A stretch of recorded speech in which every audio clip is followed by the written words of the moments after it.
The monarch gasps in sudden pain, his face twisted in shock as his hand instinctively reaches for the blade, now buried in his heart.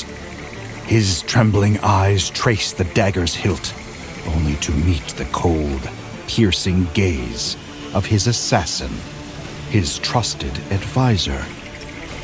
The advisor's eyes flare up with treasonous malice. Of course, how could he not have known the conspiracy was at the center of his own court? As blood seeps through his royal raiment, the monarch gasps again, his body convulsing with futile defiance. Another pained jerk of his head, and another, and another. With blood pooling at his feet and a lump in his throat, the king struggles to remain upright, clutching weakly at the dagger embedded in his chest.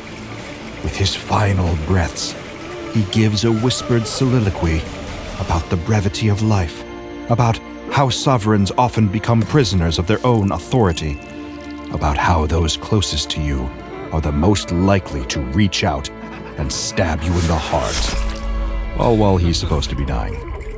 Down in the shadowed audience, the critic, notepad and pen in hand, is bored to tears. This is the 5th show he's had to watch this week, and if he needs to review any more ham-handed, by-the-number community theater dreck, he thinks he's going to go completely and utterly insane. The curtains close and the cast comes out to take a bow, scored by a smattering of half-hearted applause, but the critic is already halfway up the gangway, hoping to fill his lungs with air that doesn't smell like sweat and dust burning on stage lights. He's starting to hate this job. He grabs a complimentary drink in the lobby and heads out to the quiet alley behind the building. He couldn't be around the others. If someone asked him what he thought of the play, he might have actually been honest. Though really, it wasn't terrible. Like most things in life, it was just more middle-of-the-road mediocrity. Maybe he's just getting older. Maybe he's jaded and depressed. Maybe having to watch plays for a living has taken the joy out of something that had once been so pleasurable to him. But he just never seems to enjoy attending the theater anymore. As though summoned by the critic's despondent thoughts, a mysterious stranger enters the vacant area. The critic's eyes are drawn to him immediately, a strange figure dressed in a symphonic conductor's extravagant black suit, but with long, vivid red hair that couldn't naturally have been that color. Like someone took a pair of hair straighteners to Ronald McDonald. But more strange and interesting than the hair itself was its positioning. Draped over the figure's face like a keratin curtain, completely obscuring his features. The critic is oddly impressed. With his face completely covered like that, it's a miracle he even found his way into this closed-off area without bumping into every wall on the way here. Before the critic can have any more acerbic thoughts on the nature of this peculiar stranger, the man with the red hair starts to speak in a grandiose, theatrical voice. "You strike me as a fellow in need of diversion, good sir," he says. "A man bored with the humdrum, tired of the rote, incensed with the platitudinous. And if my assumption is correct, then I have the perfect night of theatrical stimulation prepared for you. A variety show encapsulating every glorious aspect of the performing arts in the most intimate venue of them all." With sleight of hand that would impress a magician, the red-haired stranger passes the critic a slip of paper with an address on it. Specifically, the address of a thought-to-be abandoned warehouse on the outskirts of the city. Perhaps the critic should expect that he'd be clubbed, robbed, and potentially killed as soon as he arrived, but the voice of the stranger is too sincere. It reawakens something in the critic, his long-dormant passion for the stage, and the belief that maybe there are permutations on the art of stagecraft that he still hasn't experienced firsthand. By the time he looks up, the stranger is already gone. The date and time is on the back of the slip of paper, 7:00 p.m. that very night. It sets the critic's imagination on fire. What could it be? A piece of experimental and immersive theater? Something truly avant-garde? An actual creative risk? Yes, that's exactly what he needs to break himself out of this slump. Enough of these dull, safe interpretations of the classics. Time for something special. But the critic has no idea just how special tonight's show is going to be. He will have never seen a one-man show quite like this. He arrives later that night and enters the warehouse as night falls around him. It's a little more ominous in person, but he's going to persist. He'd rather be mugged in a dark warehouse than have to suffer another sleepwalk through a streetcar named Desire or All My Children, thank you very much. The inside of the warehouse is every bit as vast, dark, and desolate as the outside suggested. Before the critic can think too hard about the potential asbestos in here, he sees a single spotlight in the center of the main hall. There, the red-haired stranger from earlier sits and waits, his crimson locks still obscuring his face. There are several fold-out chairs positioned around him. Well, this is certainly rustic, the critic thinks. The red-haired stranger beckons him over, gesturing to one of the empty seats in front of him. Something about it feels dangerous, in a way that's both frightening and enticing. The critic obeys and takes his seat, preparing for the show. He's curious why there doesn't seem to be any other audience members, but really that hardly matters now. That same, appropriately theatrical voice emerges with force from behind the crimson weeds. Welcome to the show, my esteemed guest.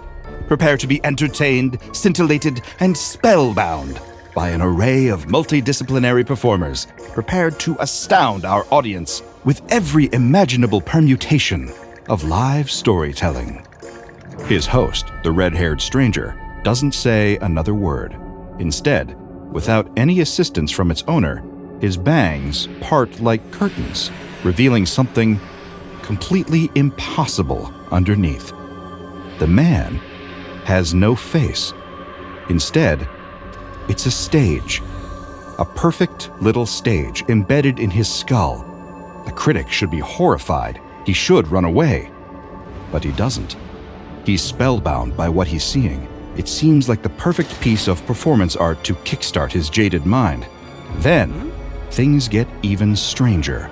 A group of tiny thespians, each one shorter than an inch tall, all come strolling out onto the stage in the stranger's skull. They're all dressed in period costumes, finding their places on the stage and preparing for what looks like a performance. It's unlike anything the critic has ever seen. He just stares in astonishment, not entirely sure that he isn't just dreaming all this. All the tiny players start performing what seems to be a completely original play, a medieval period piece about the trapped wife of an evil archduke in Florence, who dreams of running away with the stable boy to start a new life in Spain. However, the archduke is a cruel and jealous man.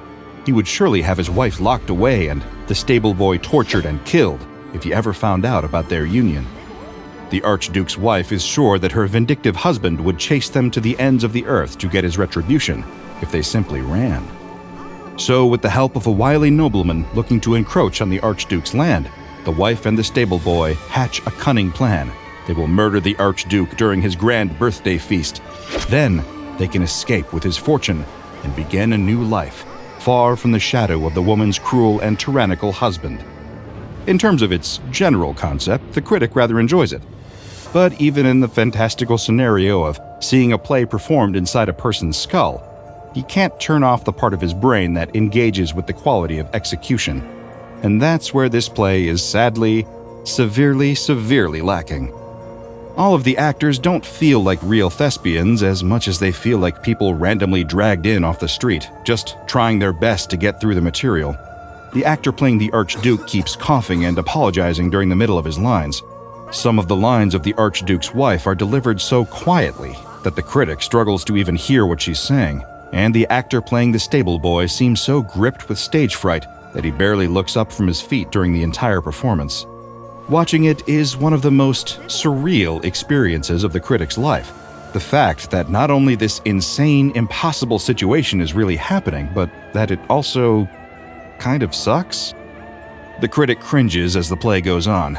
If this was a play under normal circumstances, he would have walked out by now and given it an absolutely brutal review. But he has the anomalous, morbid curiosity factor to keep him around. He tries his best to stay engaged and follow the story as it winds with increasing complications. The nobleman assisting the star-crossed lovers turns out to be almost as black-hearted as the Archduke himself, demanding all manner of humiliating favors and concessions from the Archduke's wife and the stable boy. When the couple murder the Archduke, he reveals with his dying breath that the stable boy she'd thrown away her life for is actually her half-brother, thought before to be dead. This big finale would almost have been effective if the crying from the Archduke's wife hadn't been so horrifically unrealistic. The critic thinks it's like icing a delicious cake with horse manure. Even as the play winds to a close, there are many bizarre entertainments in this literal theater of the mind left to sample. After the torments of the play have abated, the players all awkwardly bow out of sync and shuffle off the stage in apparent shame. In the silence, the host speaks.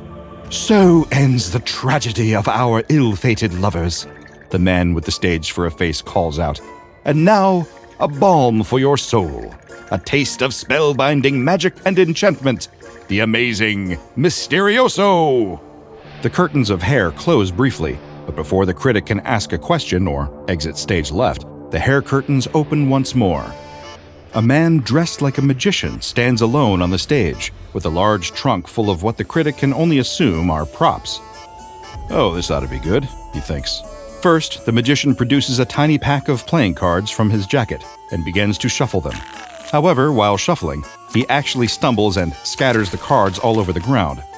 At first, the critic gives him the benefit of the doubt and assumes that perhaps this is just a misdirect to help set up the real trick. That benefit of the doubt evaporates when the magician drops to his knees in a frantic scurry, muttering and swearing under his breath. The magician gathers up his cards and gives a furtive apology. Forget the cards, he'll move on to his next trick. He reaches up to grab the brim of his hat, but in an act of astonishing buffoonery, he fumbles that one too. The tiny hat falls from his tiny head, and an even tinier rabbit leaps off his scalp, defecating on his shoulder and hopping off the side of the stage before the inept magician could do anything about it. The critic actually laughs at that before he can stop himself. The amazing Mysterioso seems to freeze before turning and staring directly at the critic with wide, judgmental eyes. The man with the stage for a face lifts a stern finger as if to say, "Silence." And the critic, who feels an odd sense of menace radiating from that, obeys. There's one more act in the magician's pathetic excuse for a stage show. A female assistant is wheeled out in a box, the critic assumes, where one side actually holds her body. A very obviously fake set of legs sticks out of the other side. As the amazing Mysterioso pulls a comically large hacksaw out of his bag of tricks, it becomes all too clear what hackneyed magic trick the critic is about to witness. But there's a twist in the tale, in the most embarrassing way possible. The amazing Mysterioso seemingly doesn't have the stamina to cut all the way through the box. Instead, he saws halfway through before he's huffing and puffing, skin slick with an unsightly flop sweat. The assistant in the box is doing her best to feign horror at the approaching saw, but sadly, her best really isn't that good. Eventually, and mercifully, the amazing Mysterioso simply bows, accidentally hitting his head on the box in the process, and collapses onto the ground. The curtains of hair quickly close before he can be humiliated any further. "Let's give it up for the amazing Mysterioso," the man with the stage for a face says, leaving an uncomfortable silence until the critic gives an awkward solo round of applause. "But from engaging your heart and your sense of wonder, now one of my little friends will tickle your funny bone. Introducing Gerald!" The hair curtains part yet again, revealing a tiny man in a suit standing on a darkened version of the stage, holding a microphone. He has the stage presence of a corpse. The critic has never seen a man look so mortally terrified. And when his set begins, by God, it only gets worse. Hey, everybody. I guess there's only one of you. I'm Gerald. My name's not really important right now. Anyway, hope you're prepared for some amazing comedy. So, what's the deal with airline food? You know, how they'll give you a little container of beef Wellington or something, and it always tastes really bad, right? Something to do with, like, the air or the atmospheric pressure. I don't know. I failed science back in high school. Do you ever feel like your life is weighed down by regrets? It went on like this for a bleak 40 minutes, until Gerald shuffled off the stage in ignominy. If given the choice between more of this and physical torture, the critic would take the torture, But it's not done. The curtains close one more time, and when they open, they reveal a chorus of singers who clear their throats and begin an operatic symphony. If the critic were to write an official review on this, he would compare the sound to an alley cat being passed through a paper shredder, an auto-tuned fire alarm, the sound a carrot might make if it could scream while being boiled. It's quite simply the most awful singing he's ever heard. He doesn't think he has misophonia, but this performance is making him reconsider. Halfway through the second movement, which was about as pleasant as a bowel movement, the critic throws in the towel and yells for them to stop. He yells at this supernatural freak with the stage for a face. He won't take any more of it or its tiny homunculi butchering the performing arts he spent his life critiquing. As he goes on his tirade, the stranger seems to become increasingly short-tempered, at first gesturing and then verbally demanding for the critic to leave. And when he doesn't, the man with the stage for a face tackles him to the ground and starts beating the ever-loving snot out of him. Some people just really can't take criticism. If you encounter today's anomaly, you'll be sure to receive the performance of a lifetime, one that you'll never, ever forget, for better or for worse. Meet SCP-3073, also nicknamed Stage Face.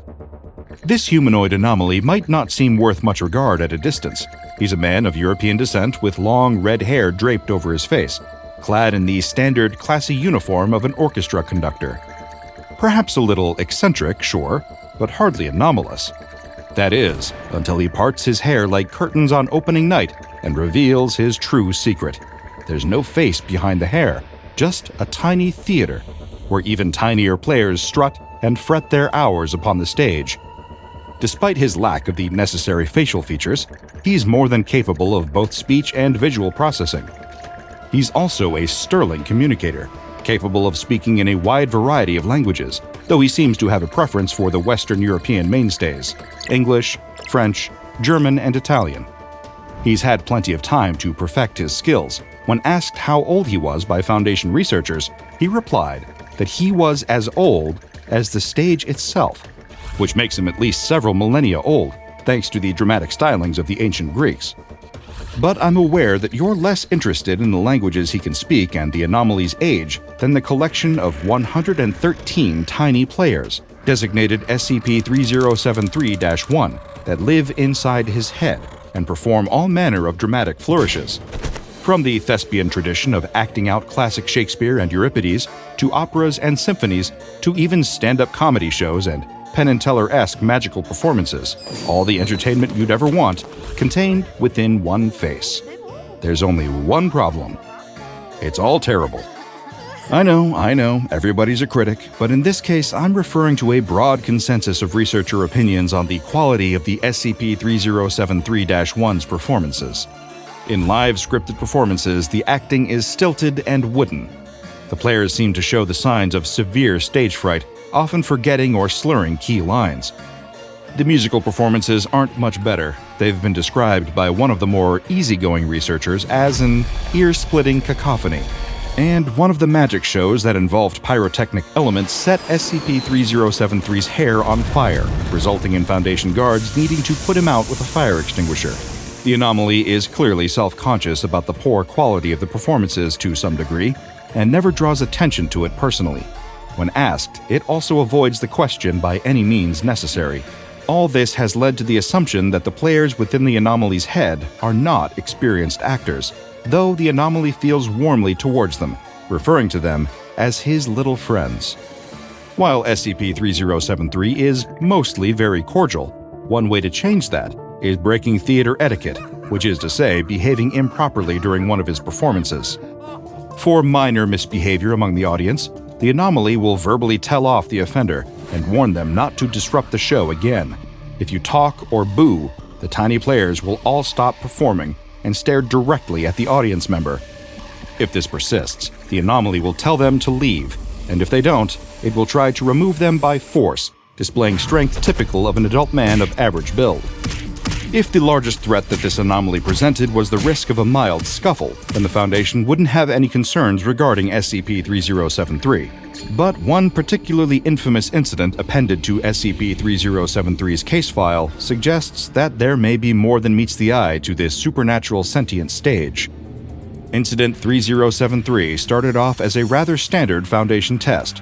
Researchers wished to know the full extent of the anomaly's effects and didn't want to sit through hours of mind-numbing affronts to the world of the immortal bard William Shakespeare. That's why a group of 4 members of D-Class personnel were assembled to see the players of SCP-3073 awkwardly fart their way through a production of Othello. One D-Class, however, wasn't having it. In a former life, before his records were expunged and he was added to the Legion of Foundation test subjects, he was a feared and respected leg-breaker for the mob. Nobody would dare disrespect him, and as he prowled the streets looking to collect owed money for his sinister bosses, he was notoriously serious and humorless. Now he was watching this paranormal garbage? Were they making fun of him? In short, he found the performance distasteful, and was sure to voice this distaste by loudly booing and heckling at every turn, especially when one of the performers stumbled. SCP-3073 tried to gain control of the situation through words, but the D-Class wasn't having it. Soon it escalated into a full-on fistfight, which the other 3 D-Classes later stated was the most entertaining part of the entire night. However, in the middle of the fight, tragedy struck. One of the players inside SCP-3073's face was grabbed by the vengeful D-Class, who squeezed hard enough to break the player's spine, killing them instantly. The fight was broken up shortly after that, but the damage was already done. The anomaly was completely devastated by the loss of one of its precious players. All of the performances ceased, and SCP-3073 didn't respond to any attempts to communicate with it. 2 days after the incident, everything changed. The D-Class who'd been involved in the fight disappeared from his cell without a trace, and around that time, the terrible performances of SCP-3073 started yet again. When a researcher asked the anomaly what caused the change in temperament, he excitedly said, "We have a new cast member!" Because of its strange and unpredictable nature, SCP-3073 has been given the Containment Class Euclid. He is kept in a soundproofed humanoid containment chamber filled with a stool for the anomaly itself to sit on, as well as 5 chairs positioned to accommodate an audience for its performances. There is also a dimmer control for mood lighting. The audience members are chosen at random from personnel across the site, partly because if the participants were selected on a voluntary basis, they'd have trouble filling 5 seats. Everyone involved must maintain proper theater etiquette for the sake of safety, no matter how garbage the acting is. And since Incident 3073, no D-Classes have been allowed in the audience, which proves there is at least one benefit to being a member of D-Class personnel. It's easy to judge and cast aspersions against the performances of the SCP-3073-1 players, but as that unfortunate D-Class learned firsthand the hard way, performing under these circumstances is actually a lot more difficult than it looks. Check out the DrBob Patreon and become a junior researcher today.